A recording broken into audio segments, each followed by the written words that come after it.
It sometimes feels as if Brexit is being treated by our politicians as a game in which they all jostle for the best possible position to be able to launch a bid for number 10 when the time comes.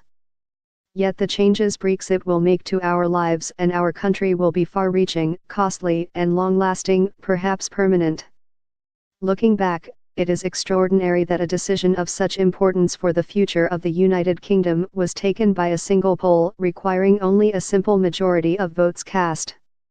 As a result, 38% of the electorate are changing our national destiny on the basis of a referendum campaign that is now widely regarded as dishonest, and that called for us to leave the European Union without beginning to address the question of what we do next. In foreign policy terms, it's a bit like invading Iraq without any plan for the day after Saddam Hussein has fallen. Look where that landed us and the people of Iraq.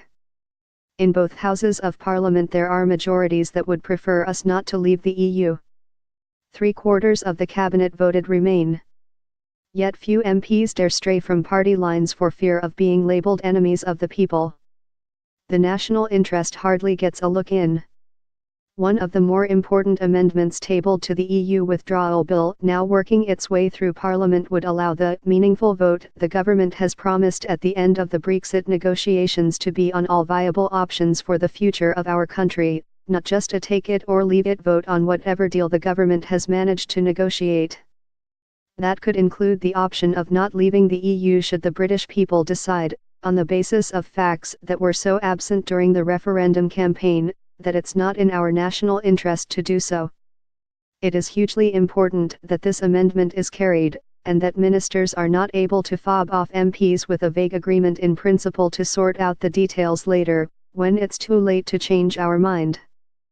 As the Brexit negotiations drag on, the country is becoming increasingly aware of what leaving actually means, and how misplaced Theresa May's early bravado was. Red lines on the sequencing of negotiations, the payment of a large divorce settlement, the jurisdiction of the European Court of Justice, and passporting in financial services have all been painted over. Growth has stalled, as the Chancellor, Philip Hammond, said in his budget speech last week. The pound is down 18%, inflation is rising, holidays abroad are more expensive, foreign investment has virtually dried up, and while it is good to see the Prime Minister in the Middle East this week, trying to raise our profile, the reality is that Britain's voice on the big foreign policy issues has become inaudible.